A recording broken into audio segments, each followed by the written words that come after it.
guys, it is time for another update on the Red Sea Reefer 250. I'm going to try and bash out one of these tank updates probably once a month. You guys seem to watch them more than the other type of videos, so I thought if that's what you like, I'll try and get one of these out every single month. If there is anything specific that you want to see on this tank in future videos, just drop it down in the comments below. I'm always willing to try and to make the content that you guys want to see, rather than the content that's just easy for me to make. If you've got any comments that you want to see, if you want to ask anything specific about this tank, just drop it down in the comments. So, the tank is actually 2 years old. This tank is 2 years old this month. I set this tank up in July 2019. So yeah, we're 2 years old and we're doing pretty good. The algae is the first thing you'll notice. It is gone. It is actually all gone.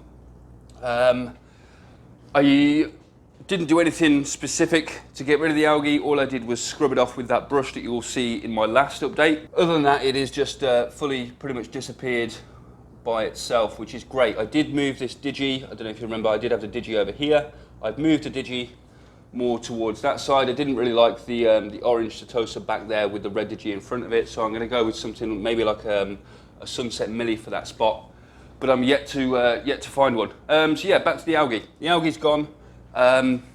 Truth be told, I've actually not done a water change on this tank in over 2 months. The last water change I did on this tank was 1st of May, I think. And honestly, the tank looks better for it. The only reason why I stopped doing water changes, I mean, I was doing water changes, I'm going to cover it in another video, but the only reason why I was doing water changes on this tank was for nutrients. And since I've been carbon dosing and I've switched to lanthanum chloride, nutrients are absolutely spot on. And there's no need for water changes. I have actually sent it off for an ICP test, and I do have the results, so we'll go through that in a bit. But yeah, I'm really happy that the algae's gone, and the tank is absolutely thriving. I will cover the fact that I'm doing no water changes in a separate video. I don't want to dwell on it too much in this video. This is just a general outline of what's going on with the tank. So yeah, the tank, the corals, they're all looking happy. I mean, this Zoa garden looked really unhappy for maybe like 2-3 months.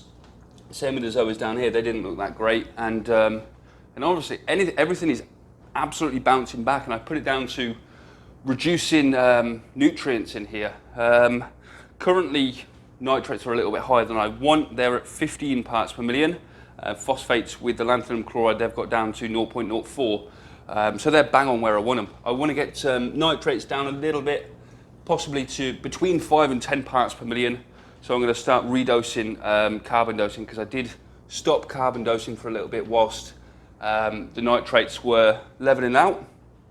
But yeah, this Millipora, I mean, to be honest, this Millipora is not looking at its best. It's lost a little bit of colour, but it is still growing and still encrusting. I put it down to possibly not enough light. It is really on the edge of the tank, and it is quite low down, and it's getting nowhere near as much power as, say, this Millipora here, which is doing really well and growing really, really well. But yeah, that's that. I am, as I say, going to put a new coral here, but I'll get a new coral. I mean, Indonesian corals are all over the place at the minute, and I'm just trying to source one at a reasonably good price. I mean, when the Indo ban lifted and the Indo acros started coming back through, there were some really high prices out there for little colonies of Milliporas, and they sort of seem to be leveling out now. So hopefully I can pick up a bargain for that little shelf there. But yeah, as you can see, the tank is absolutely glowing. The fish think they're going to be fed, but they've already been fed today, so they're not going to get fed again. I'll cover the ICP test results at the end of the video, but one thing I am really, really struggling with is coral warfare. Now you can see, let me try and get a good angle. I'll probably do top down on this actually, because you'll probably get a better angle. So you can see this this red planet here. This is growing into the bubblegum digi, and the bubblegum digi is growing into this Millipora here on the left. So they're starting to collide. I've got some Setosa down here that is currently battling it out with some jack-o'-lantern. As you can see, actually, there's a bit of cyanobacteria. This is I do get cyanobacteria in this tank, and you can see that it is only where two corals seem to be battling it out that I actually get any cyanobacteria. So the only cyanobacteria in this tank is that down there. To be honest, I just leave it be. I don't blow it off. I don't try and remove it. I just leave it there. I've tried removing it before, and it started spreading to another area of the tank, and I thought, you know what? If it's there and only there, and it's happy, it's staying there. So yeah, that's that. The rest of the corals are looking super happy. This Monty is going to start battling out with this Monty over here soon. Let me get around here. I know you can't really see it, but they're getting very close. And also this jack-o'-lantern is getting very close to this Monty as well. So yeah, this is the issue. This is one of the only issues that I'm having with this tank at the minute, and it is corals doing really well and they're growing really well and they're starting to battle it out. With this side, what I should have done is more like this side, where I've got the place for 1, 2, 3, 4, 5 different corals, and they're really spread out. I did this one and I had limited space and I was in a bit of a rush, and I just put them in a space where I thought there was going to be enough room, but lo and behold, they're starting to base out a lot faster than I anticipated. So yeah, that is the only issue I'm having with this tank at the minute, and it's, let's be honest, it's not a bad issue to be having.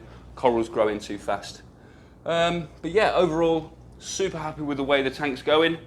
The ICP test results we'll get onto in a second. I have switched over to lanthanum chloride, and it has shown up on the ICP test, so I'm not really sure what to do with that. I've got two options. I can switch back to Roaphos, get the reactor back out.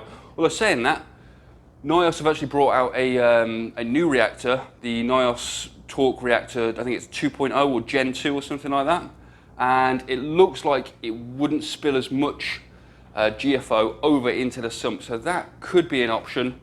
Or I could just run some carbon to remove the lanthanum that's in the system. Either way, I'm going to have to get the reactor back out to remove the lanthanum from the system. But if anyone's got any experience with dosing lanthanum chloride and it's showing up on an ICP test, please drop me a message, let me know what you've done to remedy the issue, because I think down the line it could start becoming a bit of an issue. Alright, so I've got the laptop open and here are my ICP test results. I'll actually put a link in the description below so you can actually see these for yourself, but unwanted heavy metals. There is a little bit of aluminium, and I've never actually had aluminium in the tank, and there's lanthanum as well. If you've got any suggestions with regards to removing lanthanum from your tank, drop it down in the comments. I know that I can run carbon to remove it, but with regards to aluminium, I might actually have to do a couple of water changes on this tank to sort of get that out of the system. With regards to macro elements, everything looks absolutely fine. There's nothing untowards. Magnesium's still high, 1601, but it's come down from the last ICP test. Strontium's a bit low. Everything else looks in check. Lithium group, lithium, nickel, that's all good.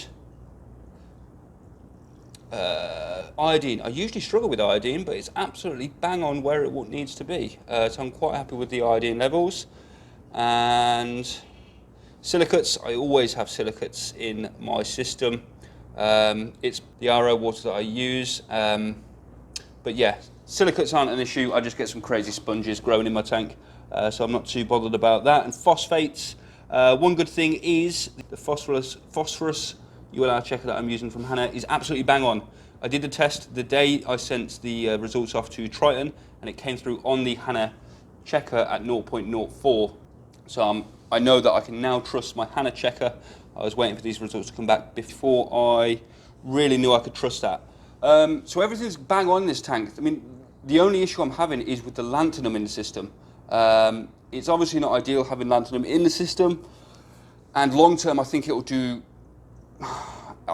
some damage. But yeah, as I say, if you've got some suggestions with regards to removing it, I might just get the reactor out today and start running some carbon. But then I almost think if I've got the reactor out and I'm running carbon, I may as well just run Roa. So yeah, I'll think it over, I'll mull it over, but I do need to sort of remove this lanthanum from the system.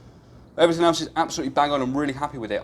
Those keen-eyed viewers may have noticed in one of my Instagram posts that I now have these Voss bottles, and I did get a lot of questions saying, am I thinking about switching dosing methods? I am thinking about switching dosing methods. There is method behind my madness. I know the ICP test results came through good, but to be honest, what I'm dosing at the minute isn't really that cost effective, and the amount I'm dosing it's costing me quite a bit to dose on this tank, and I know there are massively cheaper options on the market. So I am thinking about moving dosing methods.